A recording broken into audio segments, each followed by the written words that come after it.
चालीसा का अर्थ किया जा रहा था, तो हम कांधे मोह जनेऊ साजे यहाँ तक उनका व्याख्यान कर चुके हैं। अब आगे शंकर सोन केसरी नंदन तेज प्रताप महाजगवंदन यहाँ से प्रारंभ किया जा रहा है। तो देखिए, हनुमान जी शंकर सुवन है, तो शंकर भगवान शंकर के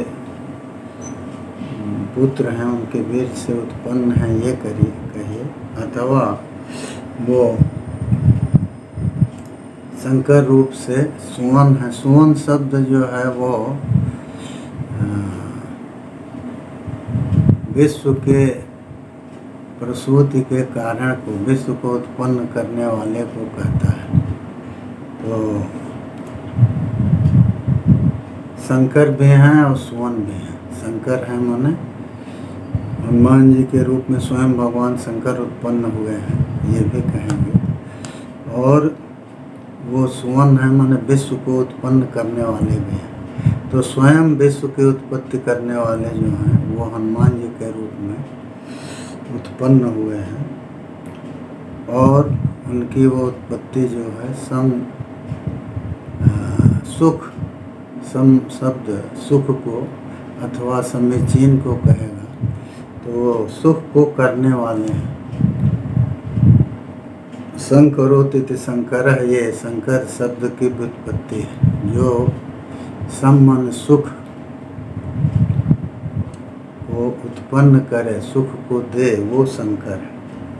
और केसरी के नंदन है, शंकर के सुवन है, शंकर के बीज से उत्पन्न है, लेकिन वो क्षेत्र जो है केसरी की पत्नी का है, उस में उन्हीं के उदर में वो गर्भ के रूप में आते हैं, इसलिए केसरी को आनंद देने वाले हैं। जैसे भगवान कृष्ण नंद नंदन है, वैसे ये केसरी के नंदन है। और तेज प्रताप महाजगवंदन, तेज उनका जो है और प्रताप, तो तेज जो है वो तो तेजस्विता का सूचक है। तो तेज उनका ऐसा है और प्रताप ऐसा है जो बहुत अधिक महत्व को प्राप्त करने वाला है, अथवा ये कहिए कि वो पूरे विश्व में पूजनीय है। तो इसीलिए कहे तेज प्रताप महाजगवंदन, तो बहुत अधिक तेज है और प्रताप है, तो जग उसकी वंदना करता है। माने क्या है कि संपूर्ण लोग, संपूर्ण प्राणी भगवान हनुमान की वंदना से, उनकी शरणागति से सुख को प्राप्त करते हैं। इसीलिए आगे गोस्वामी जी ने कहा है, और देवता चित्त न धरई, हनुमत से सर्व सुख करे। तो जो सुख का दाता है, जिसके माध्यम से सुख प्राप्त होता है, उसकी वंदना, उसके प्रति नमन सब लोग करते हैं। इसीलिए कहा कि तेज प्रताप महाजगवंदन। तो ये तेज प्रताप बहुत अधिक महत्व को प्राप्त है, बहुत अधिक है, और ये नहीं है कि अज्ञात है, उसे बताना है। संपूर्ण जगत उसकी वंदना कर रहा है। और विद्यावान गुणी अति चातुर, वो विद्यावान हैं। तो विद्या जो है उनको भगवान सूर्य से प्राप्त हुई है। सूर्य से उन्होंने जाके अध्ययन किया था, तो विद्याएं तो उनको मिली, और सभी विद्याएं मिली, चाहे वो परा विद्या हो, अपरा विद्या हो। और तो केवल विद्यावान नहीं है, गुणी भी हैं। तो माने जितने प्रशस्त गुण हैं वो सब के सब हनुमान जी में हैं। और अति चातुर, अत्यधिक चतुर है। चतुरता, दक्षता वो अत्यधिक है उनमें, क्योंकि केवल बल और बुद्धि से वो काम लेते हैं, ऐसा ही नहीं है। केवल बल से काम लेते हैं, ये नहीं है। बुद्धि बल जो है उनको बहुत अधिक सहायता करता है उनकी। इसीलिए वो देखिए सुरसा के सामने अति लघु रूप हो करके और निकल जाते हैं उसके भीतर से। तो ये उनकी चतुरता है। तो इसीलिए कहे विद्यावान गुणी अति चातुर, अत्यधिक चतुर है। और राम काज करिबे को आतुर। राम का जो भी कार्य है उसको करने के लिए वो आतुर, व्याकुल रहते हैं। ये नहीं है कि उनको कोई भी चीज़, ऐसी चीज़, ऐसा कार्य जो भगवान से संबद्ध है, भगवान का कार्य है, उसको करने के लिए वो अत्यधिक व्याकुल रहते हैं। उत्सुकता होती है किस तरह से वो हम इसको पूरा करते हैं। और साथ ही साथ ये भी है कि प्रभु चरित्र सुनिबे को रसिया। उनका मन जो है वो हमेशा भगवान का चरित्र सुनने में लगा रहता है, उसी में वो रस प्राप्त करते हैं। तो श्रुति कहती है ना, रसम हेवायम लब्ध्वा आनंदे भवति। रस को प्राप्त करके और आनंद की प्राप्ति करता है। तो रस जो है वो आस्वादनीय वस्तु है। तो ये प्रभु चरित्र के श्रवण में, भगवान के चरित्र के श्रवण में ही उनको अत्यधिक रस की प्राप्ति होती है। और साथ में ये है कि राम लखन सीता मन बसिया। प्रभु श्री राम, लक्ष्मण जी और माता जानकी, ये तीनों ही उनके मन में निरंतर वास करते हैं। तो वो जब तीनों उनके मन में वास करते हैं तो उनको फिर जुगल छवि का आनंद तो मिलता ही है। लक्ष्मण जी जैसा जो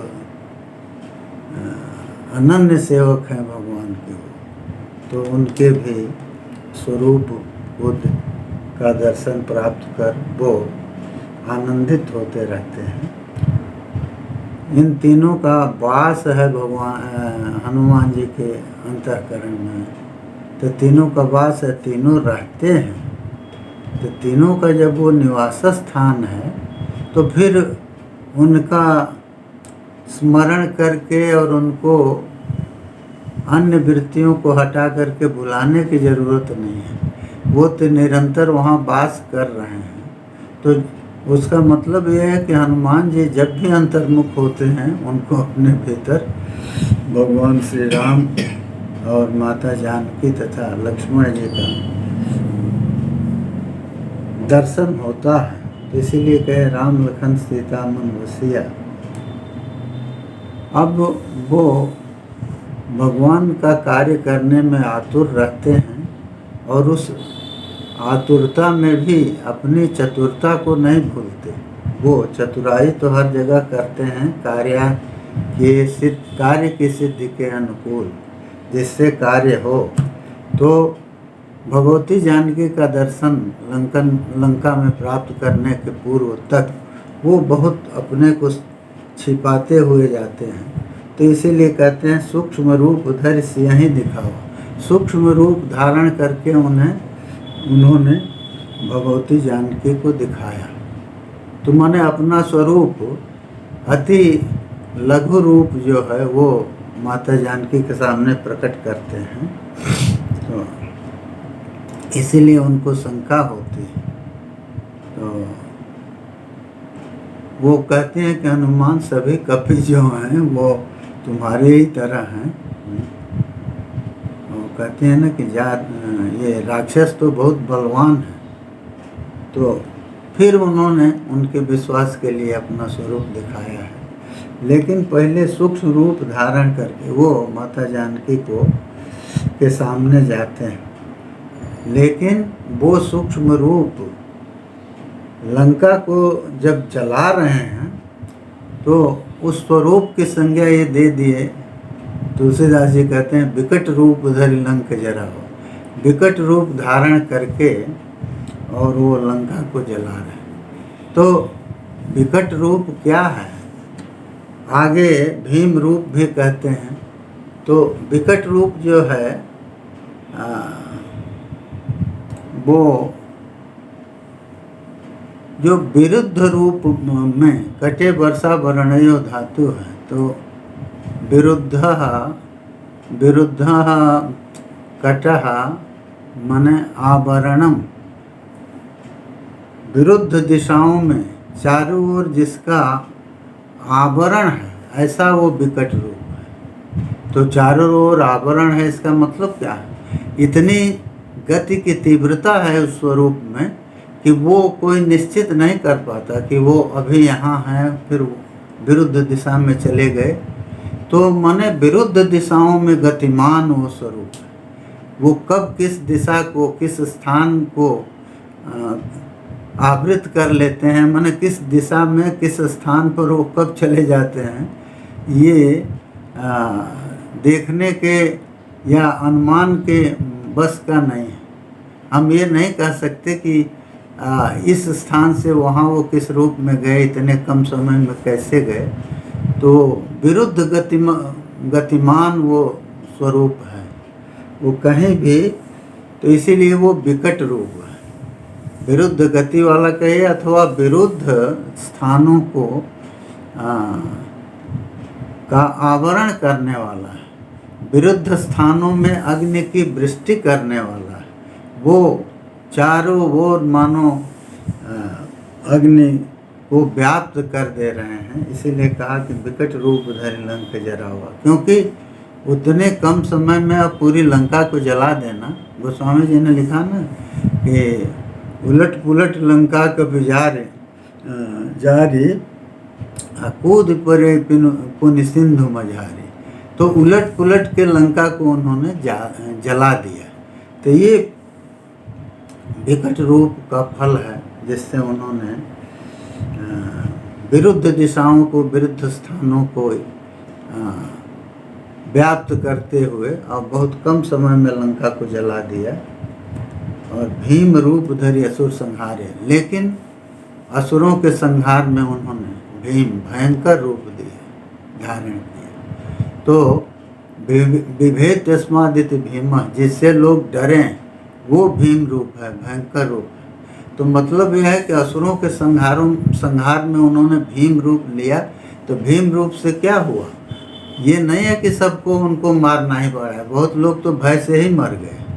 तो इसीलिए कहते हैं कि भीम रूप धरि असुर संहारे, क्योंकि जिससे लोग डरें तो देख के ही आधा बल आधा प्राण तो उसी तरह से निकल गया। बाकी जो है वो जो लोग बचे उनका संहार उन्होंने किया। तो भीम रूप धरि असुर संहारे, क्योंकि वो वाल्मीकि रामायण में आया है, कहते हैं बलैक देश क्षपित शेषम दुर्ग विनाशनम। विचार करते हैं कि रात में हमने रावण की 1/4 सेना तो मार दिया, लेकिन अब दुर्ग को विध्वस्त करना, दुर्ग का विनाश करना, ये अब शेष रह गया। तो दूत है ना, तो वो केवल राम काज लगता हुआ अवतारा, और राम काज को करने के लिए वो आतुर हैं। तो आतुरता में चतुरता को नहीं भूलते, तो वो तुरंत अपना लक्ष्य निर्धारित कर लेते हैं। रात में 1/4 सेना को मारते हैं, लंका में गए हैं तो सीता जी के दर्शन के बाद फल खाने जाते हैं, ये आप सब लोग जानते हैं। फिर राक्षसों से लड़ाई होती है तो उसमें मारते हैं। तो वहाँ लिखा है कि बलैक देश क्षपितः शेषम दुर्ग विनाशनम। कहते हैं कि हम हमको आए हैं लंका में, तो हमको सब कुछ देखना है। तो लंका को हमने दिन में नहीं देखा, तो वो फिर सुबह जब आग लगाते हैं सब पूंछ में, तो वो घुमाते हैं लंका में, तो उस समय वो सब देख लेते हैं और देखने के बाद लंका को जला करके नष्ट करते हैं। तो शेषम दुर्ग विनाशनम, कहे कि दुर्ग को केवल नष्ट करना, क्योंकि दुर्ग जो है वो भी अभेद्य दुर्ग में राजा बहुत दिनों तक रक्षित होकर के लड़ा करता था, तो उस दुर्ग को उन्होंने नष्ट किया। तो उसके लिए कहे विकट रूप धरि लंक जरावा और भीम रूप धरि असुर संहारे। भीम माने भयंकर रूप, तो भयंकर रूप, अरे किसी रूप से मार दें, वो भयंकर रूप धारण करने की क्या जरूरत है, नहीं। वो भयंकर रूप जो है वो बहुत से राक्षस जो उस स्वरूप को देख के ही मर जाते हैं। वो आता है ना कि राक्षसियों का गर्भस्राव हो जाता था उनके शब्द से, उनके स्वरूप को देखने से। तो इस तरह से उन्होंने असुरों का संहार किया और रामचंद्र के काज संवारे। तो रामचंद्र जी का काज उन्होंने बहुत कुछ बना दिया। क्या किया, सीता जी का संदेश तो ले जाके वो भगवान राम को दे ही देंगे। रावण की 1/4 सेना मार दिए, तो युद्ध के पहले ही 1/4 मार दिए एक रात में अकेले। तो उसके बाद जब युद्ध होगा और आएंगे भगवान श्री राम के साथ, तो और क्या करेंगे। तो राम का कार्य उन्होंने बहुत ही अच्छा कर दिया, सुगम कर दिया, क्योंकि वो इतना भय व्याप्त हो गया लंका में कि कोई भी उस भय से मुक्त नहीं हो पाया। जब तक युद्ध खत्म हुआ, रावण मारा गया, तब तक। और रावण के मरने के बाद तो उस भय से मुक्ति मिली गई, विभीषण राजा हुए। तो इसीलिए दे रहे हैं कि रामचंद्र के काज सवारे। तो राम का काम केवल इतने नहीं था कि वो जाके सीता जी का खोज करके आके बता दें। अरे दूत हैं, गए हैं, तो युद्ध होना है, तो शत्रु की सेना की का भी उनको पता होना चाहिए। और शत्रु की सेना का 1/4 हिस्सा उन्होंने नष्ट कर दिया अकेले, तो उससे भय व्याप्त हुआ बहुत ज़्यादा। तो दुश्मन जो है भगवान राम के आने के पहले ही इतना भयभीत हो गया, अपना धैर्य और अपना साहस वो दोनों खो बैठा कि वो फिर युद्ध के लिए जो उत्साह चाहिए वो उत्साह उसके भीतर नहीं रहा।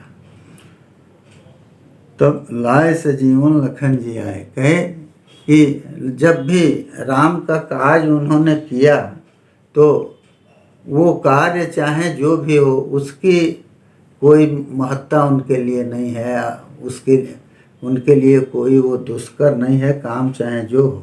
इसीलिए बताते हैं कि अत्यल्प समय में और सजीवनी बूटी को लाने के लिए वो उतनी दूर गए और वहाँ से उसको ले आए और ले आके अपने कार्य में सफल हुए। माने का समय के भीतर आए और लक्ष्मण जी को जीवन दान मिला।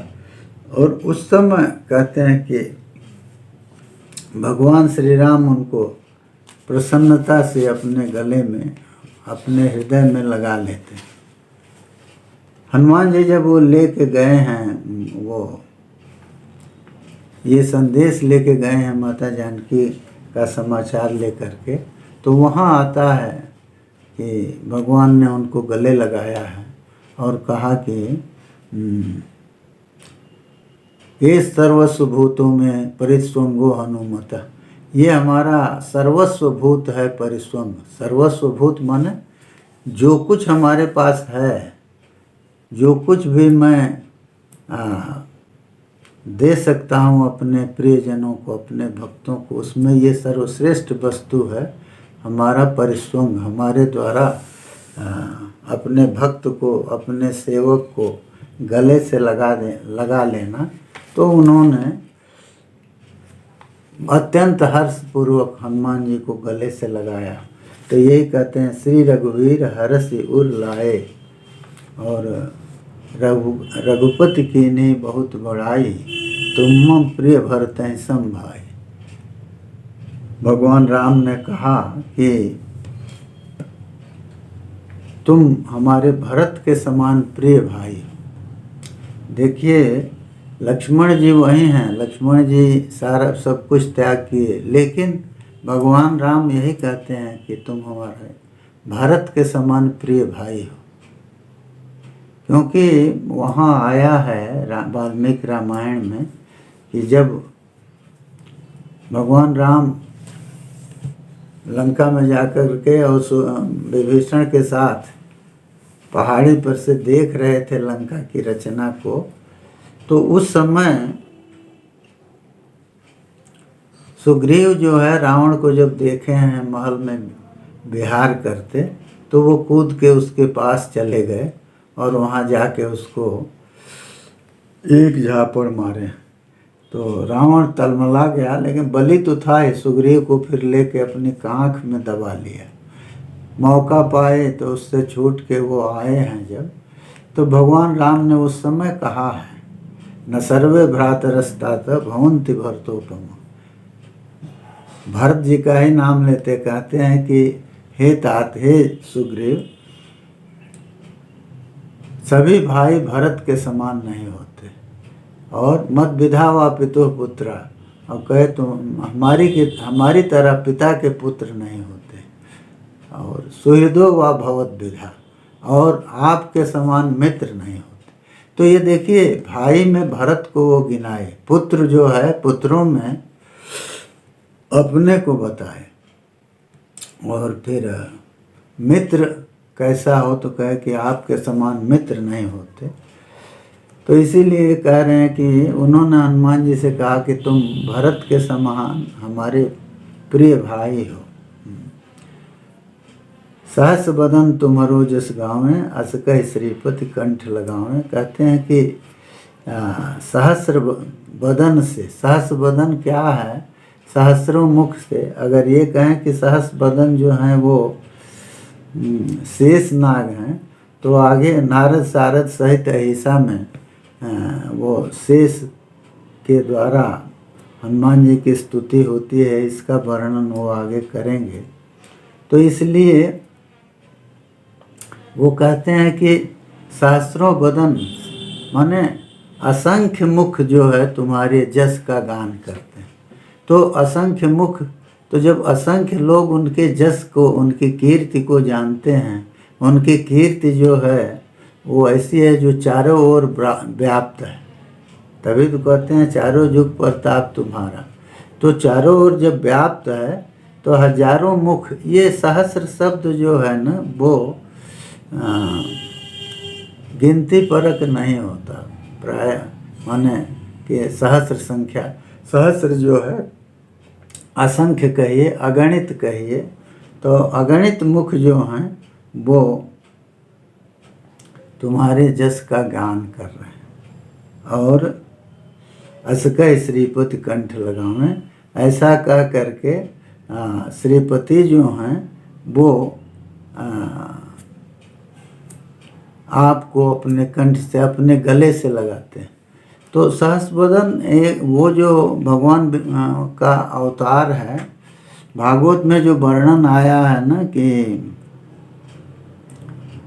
वो सहस्र मूर्ध श्रवणाक्षिनाशकम, ऐसा रूप वो धारण करते हैं विश्व की सृष्टि के लिए, जिसमें हजारों मुख हैं, हजारों नेत्र हैं, हजारों नासिका हैं। तो सहस्र मूर्ध श्रवणाक्षिनासिकम, इस शब्द पर ध्यान देगा। तो अगर सहस्र मूर्धा है, सहस्र सिर है, तो सहस्र आँख कैसे, फिर एक मूर्धा में तो 2 आँख होगी, तो उसको तो ज़्यादा हो जाना चाहिए। और श्रवण भी वैसे कहते हैं कि कान हैं उतने ही नेत्र हैं। तो वो सहस्र शब्द जो है वो असंख्य परक है, इसीलिए वहाँ भागवतकार ने कहा है सहस्र मूर्ध श्रवणाक्षिनासिकम। तो वो श्लोक है ना, पश्यन्तदो रूप मदभ्र चक्षुषा, तो माने ज्ञान चक्षु से ज्ञानी लोग इस रूप को देखते हैं। तो उसी में दिया, उसी रूप के वर्णन में दिया है कि वो सहस्र मूर्ध श्रवणाक्षी नासिकम, तो वो सहस्र मूर्धा वाला, सहस्र सिर वाला, सहस्र श्रवण और सहस्र नेत्र वाला वो स्वरूप है। तो उस स्वरूप को जो है, वो स्वरूप जो है वो भगवान विष्णु का आद्य रूप है, जिसको कहते हैं एतन नाना अवताराणाम निधानम बीजमव्ययम। ये नाना अवतार जो हैं वो उनका निधान है और अव्यय बीज है, माने वो नष्ट नहीं होता। और बीज है तो बीज से जैसे पौधे निकलते हैं उसी तरह से उस स्वरूप से नाना प्रकार के अवतार जो हैं वो आते हैं। तो भगवान का जो चतुर्भुज रूप है वो भी उसी से आएगा। तो इसीलिए कहते हैं कि वो सहस्र बदन से जब आपकी स्तुति करते हैं, माने भगवान विष्णु का आद्य रूप भी वो आपके जस का गान करता है। तो असकह श्रीपथ कंठ लगाऊं, तो वो रूप, वो सहस्र मूर्धा वाला, सहस्र श्रवण वाला, सहस्र नेत्र वाला मुख, नेत्र वाला स्वरूप जो है वो जस का गान कर रहा है। तो इसको कौन जानेगा? तो कहते हैं कि वो गान करते हैं ऐसा कह करके श्रीपति भगवान विष्णु जो हैं, श्रीपति कंठ लगा ले रहे हैं, कंठ से, गले से लगाते हैं। तो श्रीपति जो हैं, श्री के, लक्ष्मी के पति भगवान विष्णु वो जिस रूप में भी आए, चाहे राम रूप में हो, कृष्ण रूप में हो, वो श्रीपति ही हैं। क्योंकि भगवान विष्णु के नामों का एक पर्याय ये भी है, श्रीपति पुरुषोत्तम, ये अमरकोश में आया है। तो ऐसा कह करके, क्योंकि भगवान का वो जो आद्य रूप है, जो एतन नावताराणाम निधानम बीजमव्ययम, इस श्लोक में भागवत में वर्णित किया गया है, तो वो स्वरूप जो है वो भी बल के अवतार भगवान हनुमान की स्तुति करते हैं, उनके जस का गान करते हैं। तो जस का गान करते हैं तो उसको कौन देख रहा है? तो वो अपने ही स्वरूप में आकर के, अपने ही राम कृष्ण आदि स्वरूपों में, भगवान विष्णु के रूप में आकर के, श्रीपति के रूप में वो जो हैं हनुमान जी को कंठ से लगा लेते हैं।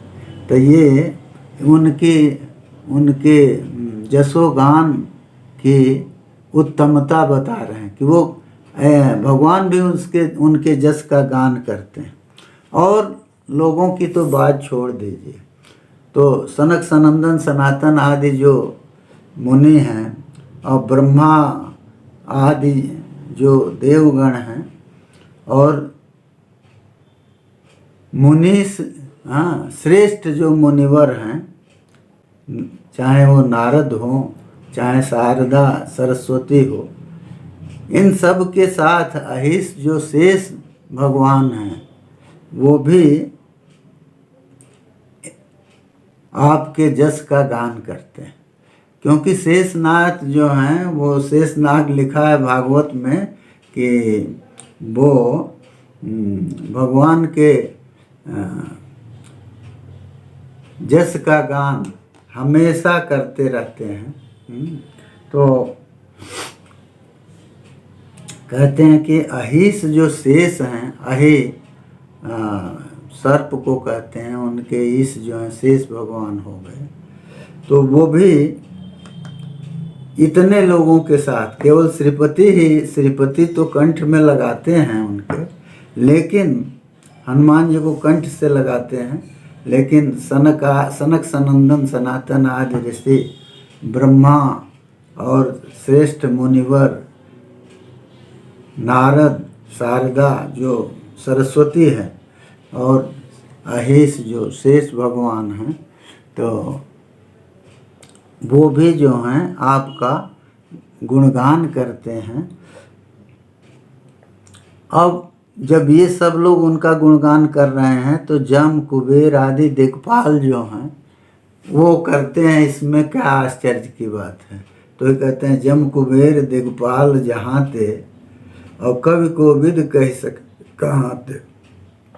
तो जम कुबेर ये दिक्पाल भी जो हैं वो भी जब भगवान हनुमान का जसोगान करते हैं तो फिर अन्य कवि और अन्य जो विद्वान हैं वो कहाँ तक कह पाएंगे। माने वो उनके बस की बात नहीं है हनुमान जी के गुणों का वर्णन करना, कवि को विद कह सकें कहाँ थे। इसीलिए भागवत में लिखा है ना, सनक सनंदन सनातन गुणगान कर रहे हैं। तो सनक सनंदन सनातन कहाँ से जानते हैं, तो कहते हैं निशेष शेष मुख गीत कथई कपाना। निशेष माने संपूर्ण जो शेष के मुख हैं उनसे भगवान की कथा जो हो रही है तो उस कथा का वो लोग पान करते रहते। तो भगवान की कथा जो है वो भगवत भक्त की कथा को छोड़ करके तो होती नहीं। तो वो उस कथा के साथ भक्त हनुमान जी जैसे भक्त की कथा न जुड़ी हो ये तो संभव नहीं है। तो इसीलिए कहते हैं कि सनकादिक ब्रह्मादि मुनीसा नारद सारद सहित ऐसा। सनकादिक जो सनक सनंदन सनातन आदि ब्रह्मा जी के मानस पुत्र हैं और ब्रह्मा स्वयं और अन्य मुनिगण और नारद जी शारदा सरस्वती और अहिस शेष जो शेष नाग हैं, अहि सर्पों के जो स्वामी हैं नियंता हैं, तो वो भी गुणगान करते हैं। और जम कुबेर आदि जितने भी दिक्पाल हैं वो तो गुणगान करते ही हैं। तो अन्य कवि जो हैं वो कहाँ तक कह पाएंगे। माने गोस्वामी जी का ही कहना है कि हम लोग जो भी वर्णन करेंगे तो हम लोग हनुमान जी के गुणों का साक्षात्कार तो उस रूप में नहीं कर रहे हैं, लेकिन जहाँ तक सुने हैं वही करेंगे। तो इसीलिए कह रहे हैं कवि कोविद कह सकें कहाँ थे। वो कहाँ तक कहेंगे जब इस तरह से शेष आदि भी उनके गुणों का गान कर रहे हैं। तो अब इतना कहने के बाद अब वो फिर हनुमान जी की स्तुति आगे बढ़ाते हुए कहते हैं तुम उपकार सुग्रीव हैं कीना। तुमने सुग्रीव का उपकार किया और राम मिलाए राजपद दीना। राम को उनसे मिला करके और राजपद दिए, राजपद सुग्रीव को दिलवाए। तो देखिए सुग्रीव जो हैं सूर्य भगवान के पुत्र थे। तो हनुमान जी जब सूर्य से विद्या प्राप्त किए तो विद्या प्राप्त करने के बाद उन्होंने दक्षिणा के लिए आग्रह किया भगवान सूर्य से। तो वो कहे कि अच्छा ठीक है जाओ, तुम हमारा पुत्र है सुग्रीव, उसकी रक्षा करना उसकी। तो वो सुग्रीव की रक्षा किस रूप में किया उन्होंने, तो उपकार उनके ऊपर किया। कैसे, तो राम मिलाए राजपद देना। अरे प्राण का संकट था, बाली जो है उनको जीने नहीं दे रहा था। किसी तरह से उस पर्वत पर वो जो है ऋषिमुख पर जाता नहीं था, तो वहाँ जाके वो रहते थे क्योंकि बाली को साफ था, वो नहीं जाता था। तो इन्होंने राम जी से मिला दिया और मिला दिया तो हुआ क्या कि बाली को मार करके उन्होंने राज्य दे दिया, वानरों का राज्य उनको दे दिया सुग्रीव को। तो इसीलिए कहते हैं कि तुम उपकार सुग्रीव कीना राम मिलाए राजपद देना। और ये जिज्ञासा भी इससे शांत हो जाती है कि उन्होंने जो दोनों भाई थे तो सुग्रीव की इतनी सहायता किया और सुग्रीव को राजपद तक दिलवाया। कारण क्या था, तो वही गुरु की आज्ञा थी। सूर्य भगवान से विद्या लिए थे तो उनकी आज्ञा थी कि ठीक है उसकी रक्षा करना। तो उन्होंने उस कंटक को दूर करा दिया जिससे कि आगे कभी भी उनको या उनके राज्य को बाली से संकट नहीं रहा। और कहे तुमरो मंत्र विभीषण माना, लंकेश्वर भय सब जग जाना।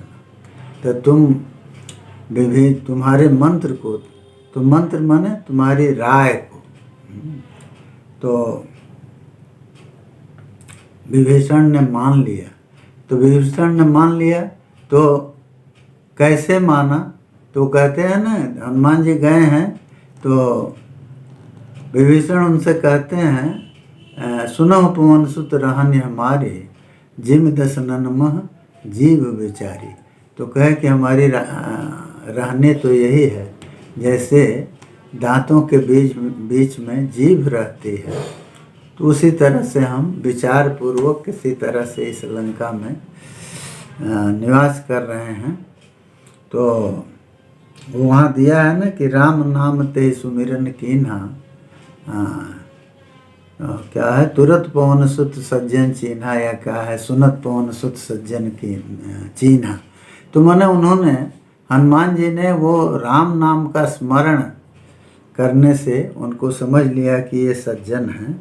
तो उन्होंने विभीषण को ये कहा कि देखो तुम इस तरह से रहो, अपने धर्म का, अपने कर्तव्य का ध्यान रखते हुए और चलो। और भगवान राम तो आए हैं, हम उन्हीं के दूत हैं, हम सीता के खोज के लिए आए हैं, भगवान राम की सहायता करो तुम। तो विभीषण को इस ओर प्रेरित किया। विभीषण ने उनको बताया कि जानकी जी वहाँ हैं, तो फिर वो अशोक वाटिका में गए हैं। तो इस तरह से उन्होंने विभीषण का जो उपकार था उसका बदला उनको राज तिलक करवा के दिलवाया। तो ये दिया, तुमरो मंत्र विभीषण माना, लंकेश्वर भय सब जग जाना। तो लंकेश्वर हो गए, लंका के राजा हो गए। तो उस पर उसमें ये कहें कि हनुमान जी की क्या वो भूमिका है? अरे वो तो भगवान राम के यहाँ गए और भगवान राम ने पहुँचते ही उनको तिलक दे दिया। अरे हनुमान जी